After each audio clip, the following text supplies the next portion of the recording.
코너를 딱 도는 순간에 갑자기 어떤 그림자가 확 나타나더래요. 소위 이 차가 사고 물건인가. 그 사고 이야기를 쭉 듣던 무당이요, 가만히 생각을 하더니 아주 뜻밖의 말을 하는 거예요. 출소 후 1년도 안 돼서 설마 논두렁에 시신을 버립니다. 사망했어요? 네, 사망했습니다. 그게 무려 5번째 부인이었습니다. 여기까지 사건이 끝난 줄 알았는데 네. 그것은 단순한 무인도가 아니었습니다. 인간이 어디까지 무너질 수 있는지. 맥이 있잖아요. 근데 이제 귀신 들린 사람들 비맥이 잡히고 신을 모신 사람들 신맥이 잡힌다고 하거든요. 맥이 2개가 뛰어요.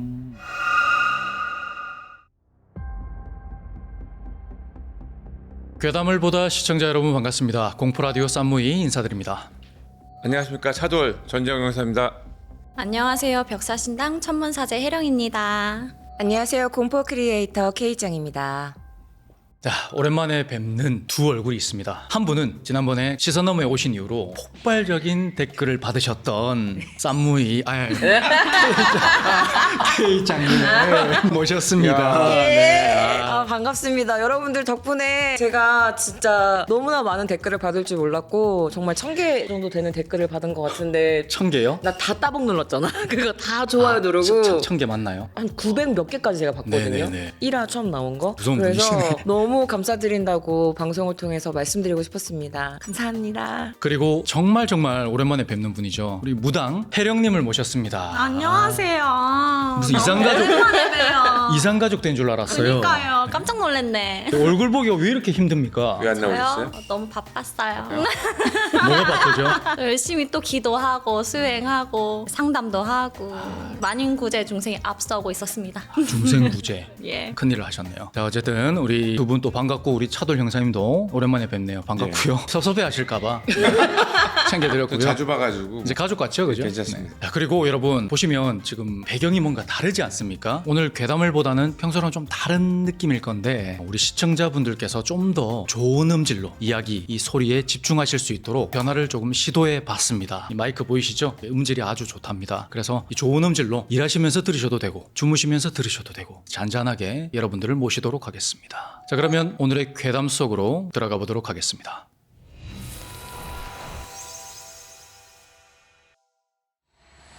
오늘 이야기는 마성의 여자라고 불리던 가명으로 지연 씨가 평생 운전을 완전히 포기해버린 이유에 관한 내용이에요. 먼저 지연 씨에 대한 설명부터 해볼게요. 주변 사람들은 이 지연 씨를 마성의 여자라고 불렀어요. 네, 그런 사람 있죠. 특별히 노력하지 않아도 뭔가 무리의 중심이 되고 그 주변 사람들이 막 호감을 보이는 그런 사람요. 근데 지연 씨는 스스로 그렇게 외향적인 성격도 아니고 눈에 확 띄는 외모도 아니라고 생각하는데 주변에서 지연 씨와 친해지지 못해서 정말 안달이라는 거죠. 그리고 사람뿐만 아니라 동물들에게도 그녀는 인기가 만점이었다고 합니다.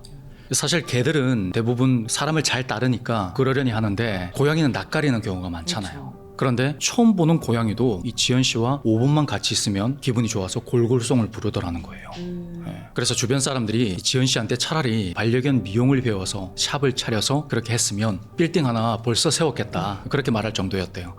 그런데 정작 지연 씨는요, 자신을 따르는 동물들이 그리 달갑지는 않았답니다. 그리고 지연 씨는 절대로 운전을 하지 않는 사람이었는데요. 면허는 있었지만 20대 중반 대학생 이후로는 절대 운전대를 잡지 않았답니다. 이 듣고 보니까 아주 평범한 사람은 아닌 것 같은데 이 대학 새내기 시절에 겪은 어떤 사건이 그녀를 달라지게 했어요. 서울 근교에서 나고 자란 지연 씨는 대학에 입학한 뒤에 바로 차를 샀다고 합니다. 그러니까 원래는 운전을 꺼리는 사람이 아니었던 거죠. 집에서 학교까지 거리가 있어서 자취방을 구했는데 이 자취방에서 학교까지도 거리가 좀 되는 거예요. 가격 때문에 그랬겠죠. 게다가 그녀는 독실한 모태신앙으로 매주 집 근처에 있는 교회에 다녔는데요. 당시 대중교통 노선이 별로라서 이게 차로 가나 버스랑 지하철을 갈아타고 가나 그게 그거였대요. 그래서 대학에 합격하자마자 면허를 따고 모아뒀던 돈으로 중고로 소형차 한 대를 마련했다고 합니다. 그런데 차를 사서 타고 다닌 이후로 그녀에게 안 좋은 일들이 일어나기 시작했어요. 하루는 수업을 들으러 차를 몰고 가다가 사고가 났는데 뭔가 쿵 하는 소리에 내려봤더니 개를 친 거예요. 안타깝게도 개는 즉사했고 지연 씨는 이 일로 큰 충격을 받게 됩니다. 이 지연 씨가요, 어릴 때부터 동물들에게 인기가 많아서 그녀도 자연스럽게 동물을 좋아하게 됐거든요. 근데 그런 사람이 개를 죽게 만들었으니까 더욱 충격이 컸나 봐요. 그런데 첫 사고 이후로 채 한 달이 지나지 않아서 두 번째 사고가 났어요. 이번에는 주차장에 세워둔 차에 시동을 걸고 악셀을 밟았는데 그 왜 방지턱을 넘으면 덜컥하는 그런 기분이 들잖아요. 그런 똑같은 기분이 들더래요. 그래서 놀라서 차에서 내려서 확인해 봤더니 뒷바퀴 쪽에 새끼 고양이들이 죽어 있더랍니다. 왜 길고양이가 겨울이나 그때쯤 되면 그 차바퀴 밑에 들어가거나 혹은 내부에 숨어 있다가 사고가 나는 경우가 있잖아요. 근데 그때는 추운 겨울도 아니었어요. 이상하죠? 그 사고 현장은 말도 못하게 처참했고 지연 씨는 그 자리에 주저앉아서 펑펑 울었답니다. 그리고 이 두 번의 사고 후에 지연 씨는 한동안 운전을 하지 않았어요. 그래서 학교나 교회에 갈 때 픽 둘러서 가더라도 일부러라도 대중교통을 이용해서 갔죠. 그 당시에 지연 씨는 학교 학생회 소속이었는데요. 그래서 결국 운전대를 잡을 일이 생기고야 말았어요. 이게 그 1박 2일 일정으로 MT 사전 답사 겸 학생회 부흥회를 하기로 했는데 그날 수업도 듣고 이런저런 학부일을 하다 보니까 다른 임원들은 다 떠나갔고 지연 씨만 혼자 따로 가게 된 거죠. 그곳은 대중교통 노선이 많지도 않았고요. 또 시간도 많이 늦었거든요. 그래서 지연 씨는 결국에 차를 몰고 나서게 됩니다. 그 두 번째 사고 이후로 차 주변에 뭐가 있는지 없는지 몇 번이고 살펴본 뒤에 차에 올라탔고 그렇게 길을 나섰는데 그 목적지가 산속에 있었거든요. 구불구불 굽어진 길을 산길을 타고 쭉 가야 했죠. 그렇게 어두운 길을 천천히 조심조심 가고 있는데 코너를 딱 도는 순간에 갑자기 어떤 그림자가 확 나타나더래요. 그리고 어떤 안광이 보이더랍니다. 놀란 지연 씨는 본능적으로 핸들을 틀었고 차량 헤드라이트 불빛이 앞쪽을 비췄어요. 다행히도 그 핸들을 절벽 쪽으로 꺾진 않았고요. 산 쪽으로 꺾는 바람에 큰 사고가 일어나진 않았는데 밤에 그런 산길에서 얼마나 놀랐겠습니까? 지연 씨는 한참 동안을 운전대 앞에서 고개를 숙이고 굳은 채 있었어요. 그렇게 마음을 겨우 가라앉히고 상황을 보려고 차에서 내렸는데 그 아까 지연 씨 앞에 나타났던 그림자가요. 사람이 아니라 고라니였답니다. 그것도 덩치가 제법 큰 고라니요. 근데 이 차가 급정거를 했으니까 소리가 크게 났을 거고 또 헤드라이트 불빛도 강하게 비추고 있으니까 고라니가 도망갈 만 하잖아요. 근데 그 자리에 서서 꼼짝도 안 하는 거예요. 그래서 지연 씨가 가까운 곳까지 최대한 가서 가라고 막 손짓까지 했는데도 가만히 있어요. 가만히 지연 씨를 뚫어져라 쳐다만 봅니다. 마치 그 상태 그대로 기절이라도 한 듯이요. 그렇게 한참 후에야 고라니는 어둠 속으로 사라졌고 이게 너무 이상했던 지연 씨는 나중에 이 고라니에 대해서 한번 알아봤대요. 근데 이 고라니의 시선에서는요, 이 차량이요, 대형 포식자와 비슷한 느낌을 준답니다. 그러니까 자신보다 크고 위협적인 짐승이 자신이 따돌릴 수 없는 속도로 빠르게 다가오면요, 이 고라니가 의외로 도망을 치지 않는데요. 벗어날 수 없으니까 차라리 멈춰서서 한번 들이받고 그리고 도망치는 걸 택한다는 거죠. 근데 그때 지연 씨가 차를 급하게 꺾으면서 소리가 꽤 크게 났잖아요. 그리고 차량 경적도 막 크게 울렸거든요. 그런데도 그 자리에서 한참 동안 멍하니 지연 씨를 빤히 보고 있던 게 느낌이 아무래도 이상하더래요. 여러 가지 생각 끝에 지연 씨는 그동안 자신이 차를 몰고 다니면서 생겼던 그 모든 사건들이 뭔가 연관이 있을 수도 있다라는 판단을 내렸답니다. 소위 이 차가 사고 물건인가? 그래서 대책이 필요하다 생각했고 차량 정비소에 맡겨봤는데 아무 이상이 없어요. 그리고 차량 사고 기록도 조사해봤는데 사고 기록도 없습니다. 그렇게 며칠을 고민한 끝에 지연 씨는 주변에 수소문을 해서 어느 무당집을 찾게 돼요. 독실한 모태신앙이었던 그녀로서는 정말 아주 큰 결심이었죠. 그런데 지연 씨에게 그동안 있었던 그 사고 이야기를 쭉 듣던 무당이요, 가만히 생각을 하더니 아주 뜻밖의 말을 하는 거예요. 이 지연 씨한테 무당이 혹시 어릴 때부터 동물들이 막 따르지 않았냐 그렇게 물었는데 그런 얘기까지는 지연 씨가 안 했거든요. 지연 씨가 그렇다고 하니까 이 무당이 잠시 고민 끝에 이런 말을 했대요. 문제는 차가 아니라 당신한테 있다. 이걸 뭐라고 표현해야 될지 모르겠는데 그 무당이 했던 말을 그대로 옮겨보자면 이 지연 씨가요, 백정팔자를 타고났대요. 이게 무슨 살이 끼거나 동티가 나서 그런 게 아니라 동물을 그냥 잘 죽이는 팔자를 타고났다는 거예요. 이게 표현이 좀 그런데 사실 아주 옛날에는요, 동물을 잡을 때 머리에 망치로 내려쳐서 숨통을 끊어지게 했잖아요. 다른 사람이 2번, 3번 쳐서 죽일 걸 이 지연 씨는 한 번에 보내버린다는 거예요. 이 동물들이 그걸 본능적으로 알아본다는 거죠. 그 말에 지연 씨가 뭐라고 반응해야 될지 몰라서 대답을 주저하고 있으니까 이 무당이 또 이래요. 동물들 입장에서는요, 이 지연 씨가 운전하는 그 차가 자신을 편하게 죽음으로 인도하는 일종의 안락사 장치 같은 거라고요. 그러니까 편하게 큰 고통 없이 한 번에 죽을 수 있는 그런 수단과 같은 느낌. 이 동물들이 자신이 죽을 때가 됐다는 걸 알게 되면요, 고통스럽게 삶을 계속 이어가는 것보다 이런 지연 씨와 같은 사람을 찾아서 한 번에 죽는 걸 택한대요. 어릴 때부터 동물들이 잘 따랐던 것도 자신들을 편하게 보내줄 사람이란 걸 잘 알아서, 그래서 오히려 거부감 없이 그렇게 다가왔던 거라고요. 지연 씨는 이 말이 믿기지도 않고 화가 정말 많이 나서 그럼 어떡하냐고, 뭐 부적 쓰고 뭐 굿이라도 해야 되냐 그렇게 따져 물었는데 이 무당이 고개를 가로젓더랍니다. 그러면서 이 부적이나 굿은 액이나 살이 껴서 본인 팔자대로 못 사는 사람한테 효과가 있는 거지 지연 씨처럼 타고난 운명은 소용이 없다는 거예요. 그러면서 차를 바꿔 탄다고 해도 뭐 변할 건 없으니까 웬만하면 앞으로 운전대 잡지 마라, 복제 좀 놔두고 가라고 하더랍니다. 근데 지연 씨는요, 이 말을 바로 납득하기가 힘들었어요. 그리고 차가 없으면 앞으로 학교며 교회며 빙빙 돌아서 다녀야 하는 데다가 이 무당의 말을 어떻게 100% 다 믿냐 싶었던 거예요. 그런데요, 이 무당이 마지막으로 했던 말이 결정적이었어요. 사람한테 그런 일이 없을 거라고 장담 못한다 라고요. 그러니까 계속 운전을 하고 다니면 언젠가는 사람도 치여서 그렇게 될 수 있다 라는 뜻이었죠. 앞에서 말했지만 이 지연 씨가 동물들한테만 인기가 많은 게 아니었잖아요. 결국 지연 씨는 그날 이후로 운전을 완전히 포기했다고 합니다. 뭐 그 무당의 말을 다 믿는 건 아니면서도 아주 만약이라도 그러니까. 혹시나 그런 일이 생긴다면 뒷감당할 자신이 없더래요. 오늘 제 이야기는 여기까지입니다.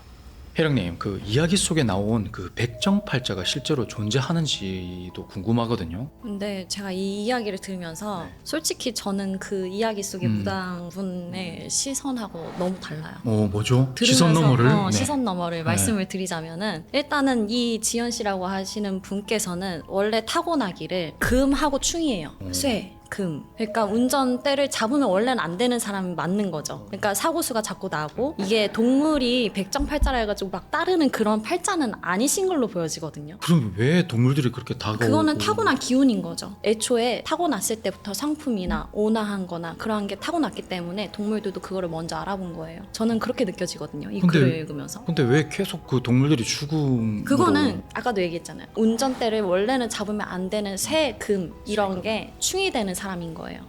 부딪힌다. 네, 부딪힌다. 그렇기 때문에 이분은 운전을 하면서 자꾸 누구를 친다든지 저는 이거를 살이라고 보거든요. 오. 그 무당분하고의 시선이 완전 다른 거죠. 틀렸다고 볼 수는 없지만 시선이 조금 다른. 네, 다르다. 그래서 제가 들어오는 기운은 그분하고는 전혀 다르기 때문에 그분하고의 해석이 달라질 수 있어요. 그러면 이 지연 씨는 앞으로 킥보드나 자전거나 그런 걸 타도 안 되는 거죠? 그런 거를 타도 분명히 사고수, 낙상수 이런 게 있을 수 있고 본인이 다칠 수도 있는 거예요. 그러니까 일반인들이 그냥 가벼운 타박상으로 넘어갈 걸 지연 씨 같은 경우에는 뭐 부딪힌 사람을 사망에 이르게 한다든지. 그렇죠. 그리고 이분의 그러한 사주팔자, 살을 제가 먼저 풀어봐야겠죠. 신기한 시선이었습니다.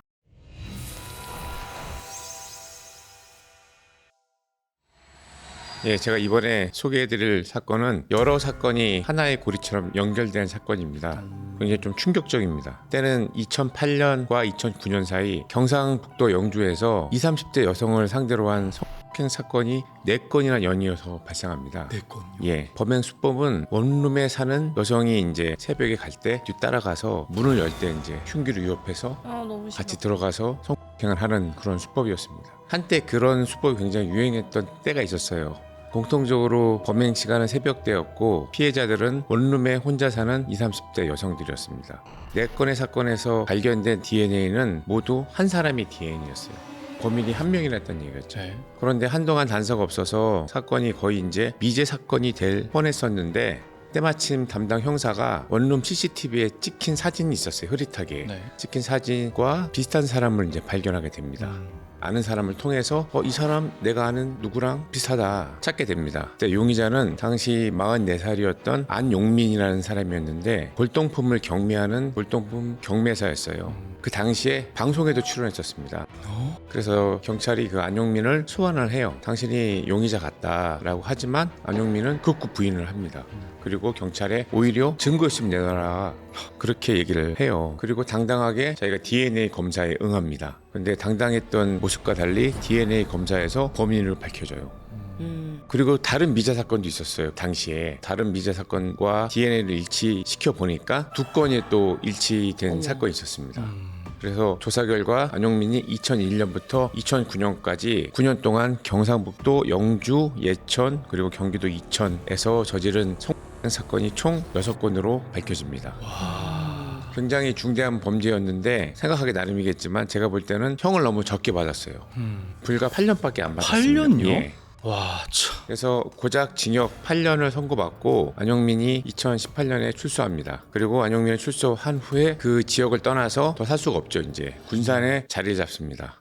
그런데 이제 저희가 항상 하는 말이 개버릇 남 못 준다고 하잖아요. 출소 후 1년도 안 돼서 설마. 또 더 큰 아, 사건을 저지릅니다. 당시 52세였던 안용민이 결혼을 합니다. 본인보다 11살이 많은 여성과 결혼을 하는데 그게 무려 5번째 부인이었습니다. 그런데 부인의 외도를 의심해서 상습 폭행을 했고 결국 이혼 소송까지 가게 됩니다. 그러던 중 2019년 3월 22일에 부인을 폭행을 하는데 무려 10시간 동안 폭행을 합니다. 폭행을 하다가 부인이 이제 실신을 해요. 실신을 한 상태에서 성폭행까지 합니다. 아유, 완전 변태구나. 예, 그리고 사망을 하자 논두렁에 시신을 버립니다. 사망을 했어요? 네, 사망했습니다. 그리고 같이 있던 처형도 폭행을 해서 전치 8주에 중상해를 입히고 감금을 합니다. 그리고 범행 후에 차고 있던 전자발찌를 손괴하고 도망을 가요. 하지만 고속도로 졸음 쉼터에서 경찰에 체포가 됩니다. 검거된 안 씨의 진술에 따르면 본인은 죽일 정도로 때리지 않았다라고 변명을 했고 10시간을 때려놓고. 예, 그리고 성폭행도 성폭행 한 게 아니라 아내를 달래주는 과정에서 합의하에 성행위를 한 것이다. 기절을 해 있었는데 무슨 그렇게 이제 변명을 합니다. 그런데 이제 안 씨가 검거되고 이 사건이 이슈화가 되자 안 씨의 딸, 안 씨의 첫 번째 부인의 딸이었던 안은경이라는 사람이 자신의 아버지를 엄벌해 달라고 청와대 국민청원 게시판에 글을 게시해서 좀 이슈가 됐었습니다. 안은경은 어렸을 때부터 아버지의 심각한 폭행 때문에 자기가 트라우마가 생겼고 자신의 아버지는 반드시 사회에서 격리되어야 된다고 주장했어요. 그녀는 어린 시절 아버지가 자신을 거의 방치하다시피 했는데 간혹 집에 와서는 엄청나게 폭행을 했다는 거예요. 끈으로 묶어놓고 폭행을 하고 심지어 매달아놓고 폭행을 했다고 합니다. 와 진짜 어릴 때부터. 이 어릴 때 본인이 느꼈던 거는 그냥 밖에서 화가 났던 일들을 자기한테 화풀이 하듯이 폭행을 했다고 밝혔습니다. 그리고 이 가정폭력을 이 방치를 하면 결국 살인까지 이어질 수 있다고 경고를 했어요. 안 씨는 이 재판 과정에서 참석한 자신의 딸에게 너도 똑같이 당할 줄 알아라 라고 저주를 퍼붓습니다. 네. 사람이 아니구나. 예, 결국 안 씨는 살인 등 혐의로 무기징역을 선고받아요. 여기까지 사건이 끝난 줄 알았는데 네. 또 다른 사건이 있습니다. 네. 이 사건이 발생한 후 약 2년이 될 무렵이었어요. 2021년 2월 8일 경기도 용인에서 119 신고가 접수가 됩니다. 아이가 욕조에 빠져서 기절을 했다. 아이가? 뭐 숨을 안 쉰다. 어서 많이 듣던 레파토리잖아요. 네네. 아동 학대하면 꼭 나오는 그 사건이잖아요. 당시 8살이었던 그 여자아이가 욕조에 빠져서 119 구급대원들이 CPR을 하면서 병원에 갔지만 결국에 이제 사망 판정을 받습니다. 딱 봐도 아동학대 정황이 있으니까 소방에서 경찰에 신고를 했고 경찰이 수사를 통해서 밝혀냅니다. 아동학대를. 사망한 아이는 친모가 이혼 등을 통해서 본인이 양육할 수 없게 되자 이모 부부에게 아이를 맡겨요. 그게 2020년 10월 정도 됐는데 약 4개월 동안 학대를 해서 이렇게 사망하게 된 거예요. 그리고 이모 부부가 체포가 됩니다. 근데 이 이모 부부의 이모가 바로 안용민의 딸 안은경이었어요. 그 큰딸요? 큰딸. 뭐야? 안은경은 직업이 무속인이었습니다. 근데 피해 아동이 대소변을 가리지 못하고 귀신이 들린 것 같다 해서 버릇을 고친다는 명목으로 수시로 폭행을 했어요. 심지어 알몸 상태로 집안일을 시키고 어머. 그리고 벌도 주고 알몸 상태로 다른 아이들도 있는데 심지어 반려견의 배설물을 억지로 먹이기도 했습니다. 미친. 근데 이런 내용이 전부 다 동영상으로 촬영이 됐어요. 그걸 왜 찍은? 예. 증거로서는 다행이네요. 예, 맞아, 증거로서 그건 확실하게 그러네요. 증거로서 이제 수집이 된 거죠. 와. 그리고 그 사건이 발생하기 전날 그 이모 부부가 약 4시간 동안 파리채와 손으로 피해 아동을 폭행을 했었고 그리고 아이가 사망하던 날에는 약 3시간 동안 파리채와 빗자루로 폭행을 했어요. 그 당시에 아이의 갈비뼈가 골절이 되고 제대로 어머머. 걷지도 못했습니다. 그런데 양손을 빨랫줄로 손을 묶고 우리 이제 물고문하는 거 아시잖아요. 욕조에 머리를 강제로 넣었다 뺐다를 50분 동안 합니다. 와, 어떻게 버텼네. 그 예. 아빠 엄벌탕에서 쓴 딸인 거죠? 그 딸이 지금 자기 조카를 지금 그렇게 학대를 한 거예요. 결국에는 이제 학대로 피해 아동은 사망을 하고 경찰이 특정한 학대 범죄 건수가 18건이었고 학대 도구도 30건이나 발견이 됐습니다. 근데 모두 다 그런 동영상을 통해서 특정이 된 거죠. 그럼 특정 안 된 사건들도 되게 더 많았겠네요. 있겠죠. 예. 부검한 결과 피해 아동은 얼굴, 머리 등에 온몸에 피하 출혈이 있었고 그 사진이 정확히 나오진 않는데 약간 흐릿하게 나온 사진만 봐도 굉장히 끔찍합니다. 그리고 갈비뼈도 골절되었고 사인은 다발성 피하 출혈 및 익사였습니다. 심지어 피해 아동의 치아가 빠졌는데 이 치아가 식도에서 발견이 됐어요. 그러니까 맞다가 넘긴 거죠. 그 정도로 끔찍한 상황이었습니다. 주먹이 옵니다. 끔찍하다. 아 진짜. 아까 말씀드렸듯이 이런 학대 영상은 휴대폰으로 촬영되었고 그리고 경찰이 디지털 포렌식으로 그걸 다 복구를 해서 증거 자료로 사용했습니다. 근데 좀 안타까운 점은 당시가 이제 코로나 상황이었기 때문에 아이들이 학교 수업을 안 듣고 비대면 수업을 했어요. 그러니까 수업을 했더라면 이런 빨리. 폭행했던 모습이 외부로 드러날 수 있었을 텐데 그게 좀 굉장히 아쉽습니다. 때릴 데가 어디 있다고. 그러니까 그 8살짜리.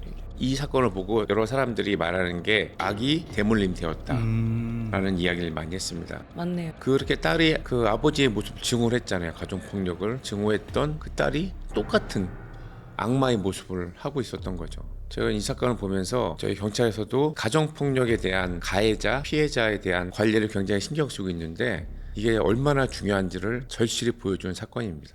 그리고 재판부는 안은경에게 징역 30년 그리고 그 남편에게 징역 12년. 정말 이해가 안 가는 거는 이 아동학대 정황을 알고 있던 친모 이해가 안 가지 않습니까? 여동생이겠네요. 예. 그 친모는 고작 징역 2년밖에 안 됩니다.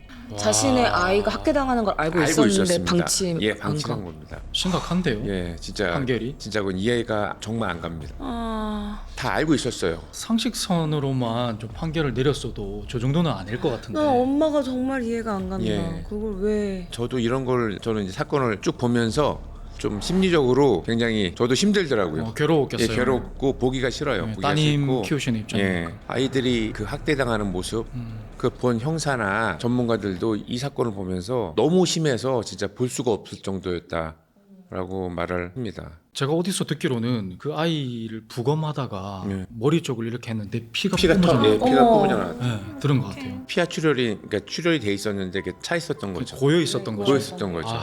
그 조그만 아이가 어디에 호소도 못하고 어떻게 해야 될지도 모르고 혼자 그냥 꼭 참았을 거야. 학대만 받고 폭행만 당하고 그러다가 운명을 달리했다는 생각을 하니까 너무 가슴 아프네요, 너무 진짜. 슬프더라고요. 그 가정 폭력에 대해서 학교에서 그 조기 교육 같은 것도 시켜야 될 것 같아요. 맞아요. 집에서 이런 식으로 하면 그러면 선생님한테 말을 해야 된다. 누군가 도움을 어떤 신호를 줘야 청해야 된다. 된다. 참 너무 끔찍한 사건인데 평생 그 가정 폭력에 시달리면서 아버지를 증오하던 사람이 그것과 똑같은 일을 저질렀단 말이죠. 그것도 소름 돋는 게 안은경이 자기 아버지한테 당했던 묵고 폭행을 했는데 그 매듭이 본인 아버지랑 했던 매듭이라고 똑같다는 거예요. 묶는 매듭이. 매듭도 사람마다 다르잖아요. 예. 이야, 일부 사람들이 봤을 때 학대와 폭행은 대물림되는 것이 아닌가 그렇게 해석되기도 하거든요. 형사님께서는 어떻게 생각하시나요? 그러니까 이게 본능적으로 대물림 된다는 것보다는 저는 이제 일종의 이제 교육, 습득이 되는, 체득이 되는 거죠. 보고 자라면서 네, 그러니까 이걸 끊으려면 새로운 교육을 받아야 돼요. 이 사람이 학대받은 사람에 대해서도 심리 치료할 수 있는 걸 받게 해주고 이걸 풀어주지 않으면 본인도 똑같이 이걸 배웠기 때문에 할 수밖에 없어요. 그게 옳은 행동이 아니라는 걸 예. 다시 심어줘야 돼요. 심어주고 또 치유를 해줘야 돼요. 음. 그래서 피해자에 대한 물론 가해자에 대한 관리도 중요하지만 가정폭력, 아동학대 피해자에 대한 관리도 굉장히 중요합니다. 그렇겠네요. 소름 끼치는 사건이었습니다.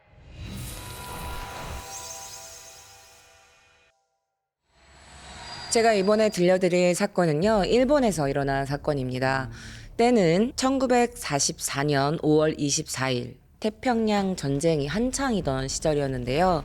그 당시 일본 해군에 징용된 이 목조 어선들이 사이판 인근 해역을 지나가던 중에 미군 전투기에 공습을 받게 됩니다. 그래가지고 고작 30톤 남짓의 배들이었기 때문에 저항은 불가능했고 기관총과 사격, 이 폭격 속에서 그 배 몇 척은 그대로 침몰됩니다.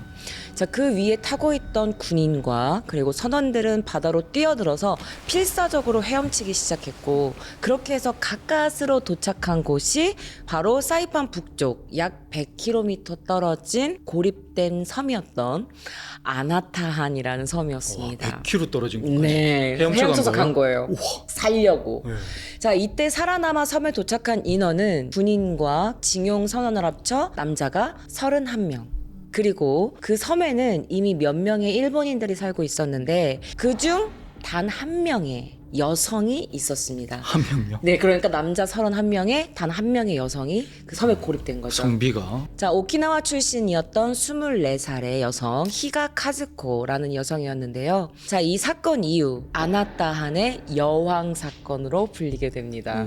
처음에 섬 생활은 사실 처음이니까 철저한 생존 그런 환경이 이루어질 수밖에 없죠. 살아남아야 되니까. 식량은 부족했고 구조는 오지 않고 전쟁이 끝났는지 안 끝났는지조차 알 수 없었고요. 그래서 이들은 처음에는 바나나나 토란 그리고 사탕수수 같은 이런 농작물과 함께 도마뱀, 박쥐, 지나간 쥐 이런 것들을 잡아먹으면서 겨우겨우 생명을 연명해야 했습니다. 연기가 나면 미군에게 발각될 위험이 있기 때문에 하루 3끼를 한꺼번에 이렇게 조리를 해서 나눠서 먹게 됩니다. 자, 미군이 확성기로 일본에 항복을 알리면서 투항을 권유했지만 이들은 이를 믿지 않았어요. 그래서 오히려 더 숨고 꼭꼭 숨고 섬을 옮겨 다니는 생활을 이어가게 됩니다. 자, 그러다가 이런 극한 상황 속에서 시간이 흐르면서 이제 먹을 것도 어느 정도 이제 구하는 방법도 알고 확보도 되고 그리고 코코넛으로 술까지 만들어서 이제 마실 정도의 여유가 생기자 이제는 단순한 생존을 넘어서 인간의 본능적인 욕망, 이 욕정이 표면으로 떠오르기 시작합니다. 표정이 부담스러운데요. 아주 이제부터 시작입니다. 네네네. 네, 그래서 이제 그 중심에 있던 인물은 어쩔 수 없이 단 한 명의 여성이었던 히가 카즈코였습니다. 처음에는 유일한 여성이라는 존재만으로 보호를 이제 해준 거죠. 그런데 어느 순간부터 이제 남자들이 이 카즈코를 지켜야 될 대상이 아니라 이제는 내가 차지해야 할 대상. 아이고야. 내가 뺏어와야 할 대상으로 바뀌게 된 거죠. 그리고 결정적인 계기가 된 사건이 하나가 퍼지게 됩니다. 바로 그녀가 함께 지냈던 남성이 있었어요. 그런데 이 남성과 정식 부부는 아니었던 거죠. 그래서 이 소문이 정식 부부가 아니래, 둘이 진짜 부부가 아니래라는 소문이 퍼지게 된 거예요. 그래서 이 균형이 완전히 무너지게 됩니다. 명분이 생겼네요. 네, 명분이 생긴 거죠. 그래서 31명의 남성이 순식간에 이제 한 명의 여성을 바라보는 구조가 돼버린 겁니다. 그래서 이미 이때부터 이 섬은 정상적인 사회가 아니게 되고 이제 극단적으로 왜곡되고 삐뚤어진 환경으로 바뀔 수밖에 없게 됩니다. 자, 이후부터 이상한 죽음들이 이어지기 시작합니다. 처음에는 폭풍우 속에서 한 명이 파도에 휩쓸려서 실종이 돼요. 뭐 이거는 사고잖아요. 그럴 수 있겠다. 바다고 폭풍우가 오면은 누구 한 명 쓸려 나갈 수도 있지라고 생각할 수 있지만 시간이 지나면서 갑자기 나무에서 떨어져 죽거나 그리고 절벽에서 추락한다거나 아니면 식중독으로 죽는다는 등 약간 설명은 가능하지만 뭔가 석연치 않은 찝찝한 죽음들이 계속해서 반복되게 됩니다. 공통점은 하나였습니다. 바로 모든 사건이 히가 카즈코를 둘러싼 관계 속에서 발생하고 있다는 점이었습니다. 자, 그리고 이 불안정한 균형을 완전히 무너뜨린 결정적인 사건이 발생합니다. 바로 추락한 B2구 폭격기 잔해에서 권총과 탄약이 발견된 겁니다. 그래서 일부 남자들이 군인도 있었잖아요. 그러니까 이를 이렇게 수리해가지고 실제로 발포가 되게끔 만든 거예요. 그래서 이제 이 섬의 권력 구조가 단숨에 바뀌게 된 겁니다. 이제 총을 가진 사람이 대장. 그렇죠. 자, 그래서 이때부터 암묵적인 규칙이 생기게 되는데요. 그건 뭐냐? 총을 가진 사람이 카즈코를 차지할 수 있다는 것입니다. 질투와 경쟁이 이제는 말이 아니라 무력으로 표현되기 시작한 것입니다. 이후 상황은 급격하게 악화되는데요. 한 남자가 카즈코에게 너 내 여자가 안 되면 다른 남자, 너가 좋아하는 남자 죽여버릴 거야. 라고 말해버린 거예요. 그러니까 카즈코가 그 자기가 같이 살고 있었던 남자한테 어떻게 이 남자가 내가 그 남자께 안 되면 자기를 죽여버린대 라고 했더니 이 남자가 가 라고 한 거예요. 죽기 싫으니까. 그러니까 그래서 이 장면이 바로 이 섬의 인간적인 관계가 완전히 붕괴된 걸로 표현이 직접적으로 되는 부분인 거죠. 카즈코는 누군가를 선택하는 입장이 아니라 남자들의 그 폭력과 공포 사이에서 밀면 밀리는 대로 끌려가면 끌려가는 대로 이런 꼭두각시 같은 사람이 돼버린 겁니다. 자, 이후 실제로 총격 사건이 일어나게 됩니다. 그래서 또 다른 남자는 실종되었고 또 다른 사람은 죽음 혹은 사고로 위장되었지만 그 누구도 아무도 그것을 우연히 일어난 사고라고 믿지 않았어요. 타살이다라고 믿게 된 거죠. 하지만 그곳에서는 조사하는 경찰도 법도 처벌도 아무것도 존재하지 않는 섬이었기 때문에 진실은 끝내 밝혀지지 않았습니다. 사람의 수는 그렇게 줄어듭니다. 처음에는 남자 31명에서 시작된 이 집단이 30명, 그리고 29명, 27명, 23명으로 줄어들면서 공포와 긴장 속에서 이 섬의 생활이 유지가 됩니다. 자, 결국 남자들 사이에서 하나의 결론이 나옵니다. 이대로 가면 모두 다 죽는다. 안 되겠다. 그래서 카즈코에게 선택을 하게 하자. 단 한 명의 남성을. 그렇게 해서 나머지는 오케이 그러면은 카즈코가 선택한 남자가 있으면 아무도 불만 갖지 말고 합의하자. 딱 이렇게 결론이 나오게 된 거죠. 자, 더 이상의 살인을 막기 위한 집단적인 타협이었던 다 겁니다. 두려웠던 거죠. 맞아요. 다 죽을 수 있으니까. 카즈코는 결국에는 과거에 자기가 함께 살던 남성을 선택하게 되었고 섬에서는 그 둘의 기묘한 결혼식까지 치러지게 됩니다. 자, 그리고 더 이상의 유혈 사태를 막기 위해서 그동안의 권력의 상징이었던 총을 모두 부숴서 바다로 던져버립니다. 자, 이때 잠시나마 균형과 질서가 유지되는 듯 보였습니다. 아니네. 자, 그러나 이 사건의 가장 중요한 전환점은 바로 그 다음에 일어나게 되는데요. 1950년도에 다시 미군의 배가 이 섬 근처에 접근을 한 겁니다.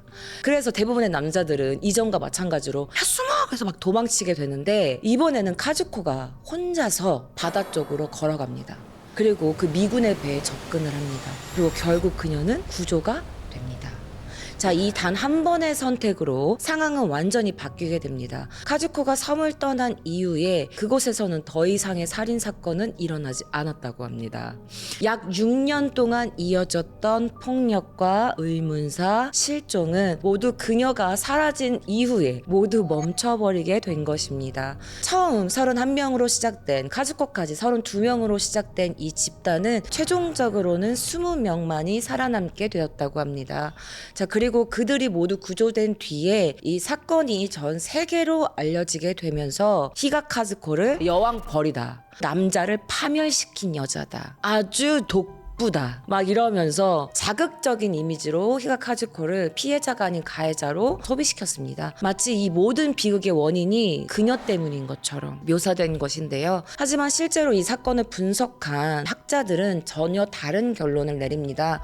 이 사건의 핵심은 한 개인이 아니라 환경이었다는 것이고요. 그리고 31대 1이라는 그 극단적인 성비, 그리고 완전히 고립된 상황, 그리고 전쟁이라는 극한 상황, 그리고 무기의 등장. 그래서 이런 것들이 모두 결합되면서 인간의 이성을 무너뜨리고 사람의 본능, 본성만 남게 만든 결과라는 것입니다. 자, 여러분들은 어떻게 생각하시나요? 정말 히가 카즈코가 남성을 파멸시킨 걸까요? 근데 표면적으로 봤을 때는 여왕벌이 맞겠다는 생각도 했었거든요. 네. 근데 실상을 알고 보니까 너무 불쌍한 피해자였네요. 맞아요. 그래서 문명이 사라진 이곳에서 법도 질서도 도덕도 존재하지 않는 그 공간에서 인간은 결국 가장 원초적인 모습으로 돌아가게 된다. 뭐 이렇게 알려지게 됐고, 그리고 그 끝에는 언제나 누군가의 죽음이 뒤따르게 됐던 겁니다. 아나타한 섬, 그것은 단순한 무인도가 아니었습니다. 인간이 어디까지 무너질 수 있는지, 인간이 어디까지 본능적이고 원초적인 모습을 보여줄 수 있는지 직접 증명해버린 하나의 실험장이라고 볼 수 있게 된 거죠. 저는 미군의 사람들이 바로 구출된 거야. 아니요, 숨어 있다가 나중에 구출된 나중에? 거예요. 왜냐면 전쟁이 이제 다 끝난지 끝난지 몰랐던 모르고. 거죠. 믿을 수가 없으니까 죽을까봐 숨은 거죠. 음. 근데 카즈코가 혼자 그냥 그걸 터벅터벅 미군한테 간 거예요. 한편으로는 카즈코에게 총이 주어졌으면 어땠을까 아. 그런 생각도 좀 드네요. 남자가 힘으로 뺐지 않았어요? 뺏겼을 것 같아요.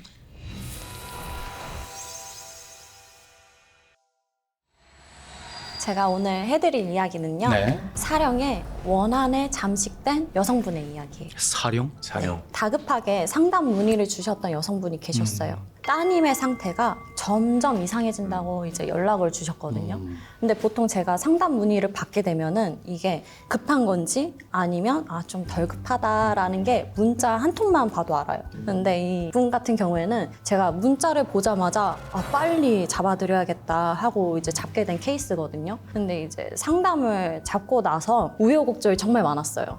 왜냐면 이 따님이 빙의 현상에 가까웠던 상황이었고 이제 그럴 경우에는 저희 신령님이 먼저 움직이세요. 이제 귀신을 사냥할 수 있는 그런 신령님들 있잖아요. 네. 장군님, 신장님, 별상님 쪽에서 막 움직이기 시작하거든요. 퇴기 쪽. 네. 그래서 귀신의 그런 기운들을 탐지하기 시작하시고 근데 그렇게만 하면 다행인데 문제는 그 상담자, 빙의된 분도 느껴요. 상담을 오기 전부터. 무섭고 압도되는 그러한 기운들을 느끼기 시작해요. 신당에 가면 안 되겠다 이런. 네. 그러니까 아무리 막 끌고 가려고 해도 막 싫어. 막 안 가는구나. 안 가려고 발악하고 막 그랬대요. 그래서 어머니께서 몇 번 전화하시면서 상담을 잡았다가 엎었다가 잡았다가 엎었다가 그래서 이거 어머니 자꾸 이렇게 두시면은 위험할 것 같다라고도 말씀을 드렸고 그리고 어머니 너무 지칠 대로 지쳐가는 상황이었어요. 왜냐면은 딸이 점점 폭력적으로 변하게 되고 제일 문제는 사람의 말을 해야 되는데 자꾸 소리를 내면서 사람 말을 거의 안 하는 거예요. 그리고 막 몸을 막 뒤틀고 비틀고 이런 현상들이 있으니까 엄마도 너무 지쳐가지고 빨리 데리고 가야겠다 해서 옛날에 엄마들이 치과 데리고 가거나 그럴 때 막 돈가스 사줄게 맛있는 거 사줄게 하고 꼬시고 데리고 오잖아요. 달래면서. 그래서 따님을 그런 식으로 꼬셔서 데리고 온 거예요. 근데 이제 저희 신당 이제 상담실 같은 경우에는 옛날 깃대 꽂아놓고 흰기 하얀기 꽂아놓고 그런 주택가가 아니라 오피스텔이니까 이제 쉽게 데리고 올 수는 있었는데 문제는 상담 현관문을 열자마자 미치는 거예요. 기운 때문에. 기운에 압도되는 거죠. 막 계속 헛구역질하고 거품 물고 나가고 싶어하고 막 울고 불고 발광을 하는 거예요. 그래서 신당에 들어가야 되는데 그러지 못하니까 상담 대기실에서 그냥 눕혀놨어요.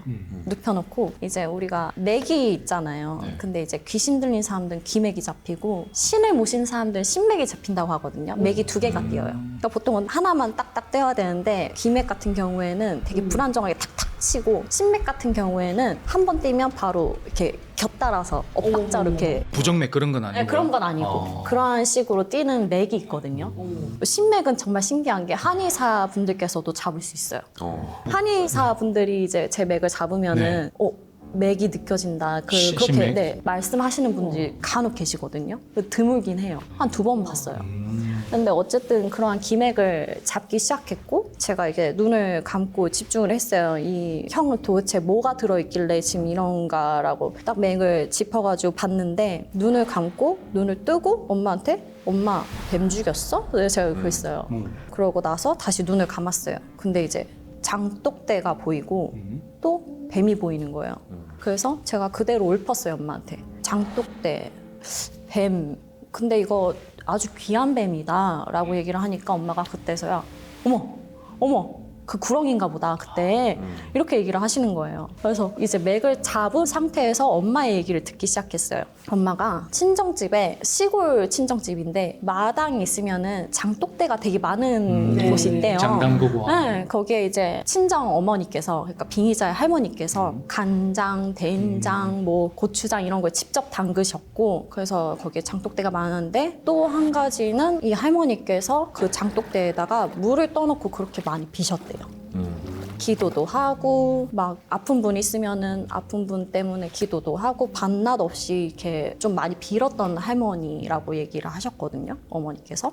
근데 거기에 이제 밑독이 깨진 부분 있잖아요. 네. 거기에 구렁이 한 마리가 들어있었던 거예요. 자리 잡았고. 네, 자리 잡고서는 지나칠 때마다 이제 눈을 마주치면은 인사도 하고 왜냐면 할머니는 아셨던 거예요.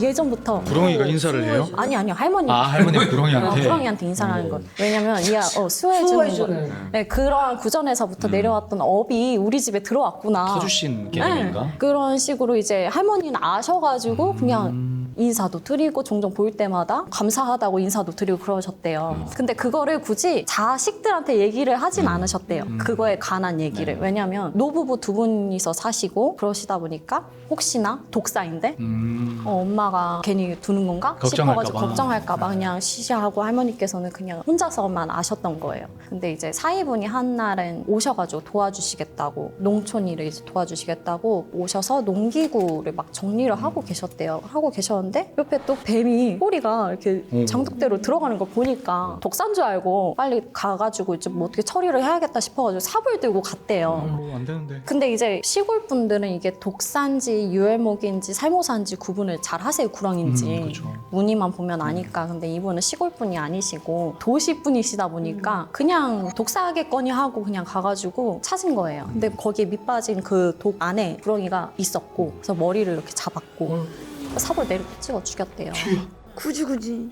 근데 할머니가 그거를 보고서는 엄청 놀라신 거예요. 아니 귀한 거를 왜 죽였냐. 팔짝팔짝 막 뛰고 엄청 울고 이제 어떡하면 큰일 났다 막 이러면서 막 우셨대요. 그러고 나서 이제 그렇게 하고 지나가면은 다행인데 빙의자 어머니께서 한 날 꿈을 꾸셨다는 거예요. 그 이후에 목이 조금 잘려나간 뱀이 딸 배 위에 올라가가지고 또다리를 틀고서는 자리를 잡은 거예요. 근데 그 꿈을 꿨었는데도 불구하고 넘어갔대요. 대수롭지 않게 생각했대요. 아 그냥 개꿈이겠거니 넘어갈 수 있는 뭐 일이겠거니. 왜냐면 무교에 대해서 잘 아시던 분들은 아니셨으니까 할머니는 아셨지만 이제 자식들은 그렇게 막 신경을 쓰지는 않았던 거예요. 근데 딸이 점점 형태가 이상해지고 말하는 것도 이상해지고 예, 그것도 내고 소리였네. 그러니까 구렁이의 원한이 이제 점점 잠식되어 가는 거예요.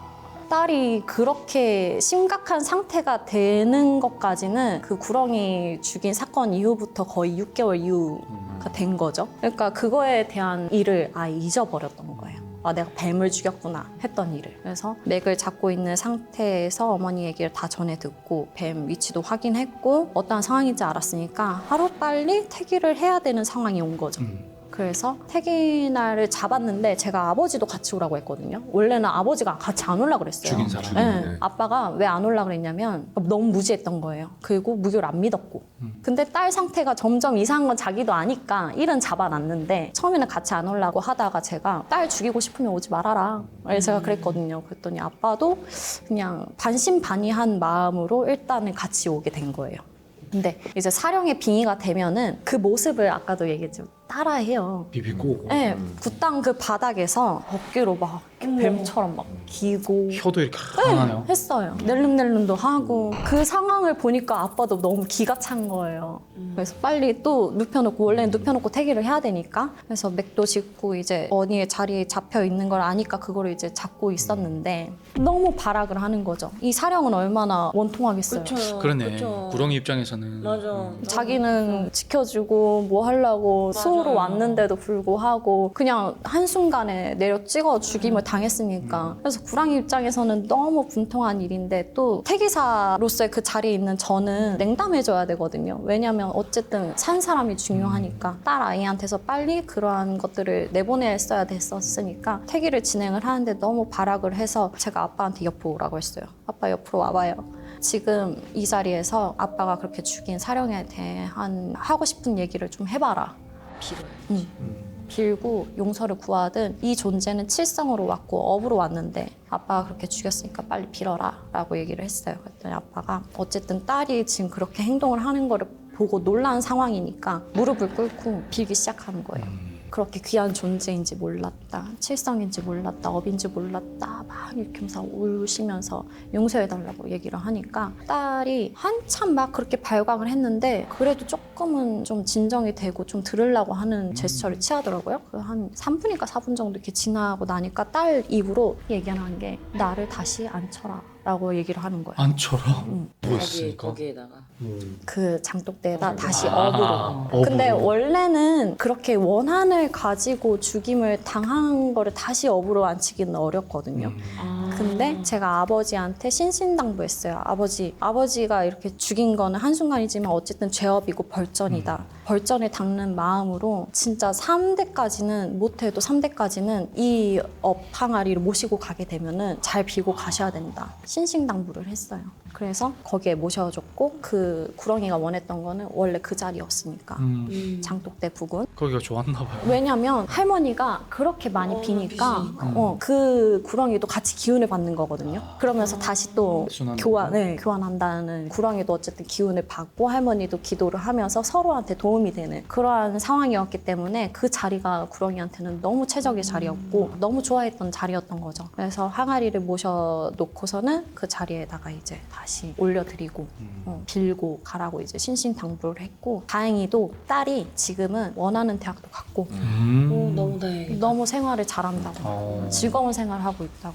해피엔딩이네요. 구렁이 같은 경우에는 영물이거든요. 뱀도 물론 영물이고 무교에서는. 그쵸. 그래서 뱀이나 이제 구렁이 같은 걸 잡게 되면은 보통 살생보다는 풀어주는 방향으로 많이 하기는 하는데 그걸 모르고 이제 막 뱀술도 담가 드시고 막 그러신 분들이 많아요. 근데 그래도 괜찮은 분들이 간혹은 있지만 굉장히 깨끗하게 빌고 공들여 왔던 집안에서 그렇게 행하시게 되시면은 그게 정말 벌전으로 바로 떨어지고 축생의 벌전으로 떨어지는 거거든요. 망한다더라고요 지금. 네, 그래서 그런 것들 좀 유념을 해주셨으면 좋겠어요. 물론 구렁이만 업은 아니고 족제비 업도 있고 두꺼비 업도 있어요.